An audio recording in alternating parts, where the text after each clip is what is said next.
on a déjà vu le coffret Le Nez du Vin avec les 54 flacons d'arômes. Et maintenant, je voudrais qu'on parle du livret. Donc, comment est-ce que je peux faire le lien, grâce au livret, avec les flacons et le vin? Ce livret va nous permettre de rentrer dans la compréhension de cet ouvrage par les cépages, par le sol et aussi par les arômes eux-mêmes en rapport avec les vins. Comment est-ce que le coffret du Nez du Vin va m'apprendre à déguster?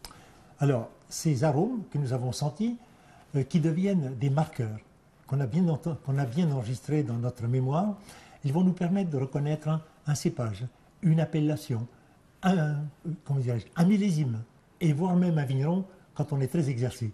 Je vois dans le livret qu'il est proposé, c'est ça qui est intéressant, plusieurs façons d'entrer dans la dégustation et on démarre par les cépages. Donc, dans ce livret, il y a la page qui est réservée aux cépages pour les vins blancs, cépages des vins rouges, et donc à partir de ces cépages, on a noté ces arômes qui sont dans le livret et on peut partir avec le livret sur une région d'Alsace avec son coffret, son livret dans la poche et l'ouvrir sur les cépages Gewürztraminer, sur le Riesling. Vous verrez les arômes typiques de chacun de ces cépages. Ça, c'est la première entrée.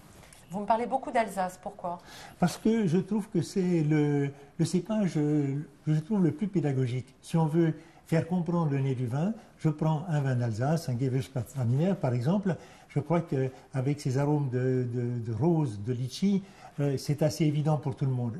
Les gens, plusieurs fois, m'ont dit « Ah, j'ai compris ».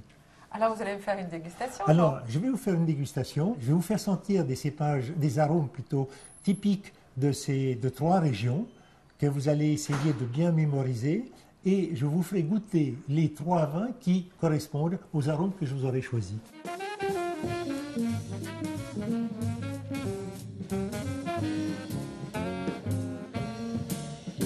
Alors ça, je dirais le pamplemousse. Très bien. Bourgeon de cassis. Bravo. C'est pas le plus simple, hein, celui-ci. C'est pas le plus simple.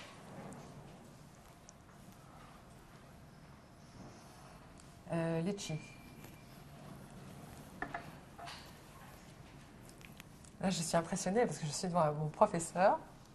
Ah, la rose. La rose est très belle, Elle est très belle. Ah, le beurre. Non, pain Ah grillé. non. Non, pain grillé. Ah oui, pain grillé. Alors là, mauvaise élève. Je ne vais pas avoir un 10 sur 10, ça m'embête beaucoup. Et là, le beurre. Bravo. Alors, maintenant, nous allons passer à la dégustation. Je vous ai fait identifier 6 flacons différents que je vous ai mis 2 par 2 en rapport avec 3 verres de vin. Vous allez essayer de me dire de quel cépage il s'agit après dégustation.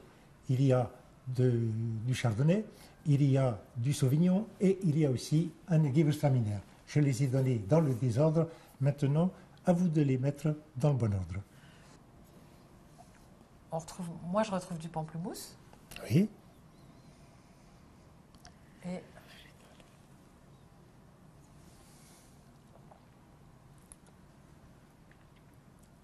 quelque chose d'assez végétal. Donc là, par rapport à ce que j'ai lu dans le coffret, là, je dirais plutôt le sauvignon par rapport au... Pas du tout le Gewürztraminer, qui ne me semble pas être Bravo. en C'est rapport bien. avec les arômes. C'est juste. D'accord. On passe au deuxième? Passons au deuxième. Alors attendez. Ah oui. Alors là, le litchi, tout de suite. Ah bon. Et la rose. Et la rose. Ah oui, tout à fait. Donc là, on est sur l'Alsace. Ça, Voilà. c'est le plus pédagogique, c'est ce que vous m'avez expliqué, j'ai bien retenu ma leçon. Voilà notre Gewürztraminer, donc vous l'avez bien retrouvé. Bravo.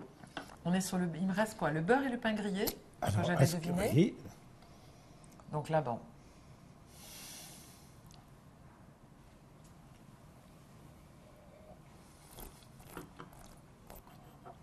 Donc là, par défaut, je vais dire le chardonnay, mais... est-ce que vous retrouvez l'arôme de beurre?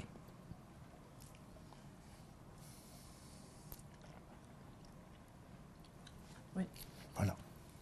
C'est moins évident, vous avez raison, que la rose et le litchi, Ouais. mais on C'est le un peu plus retrouve, difficile. c'est plus difficile. C'est plus difficile. Voilà.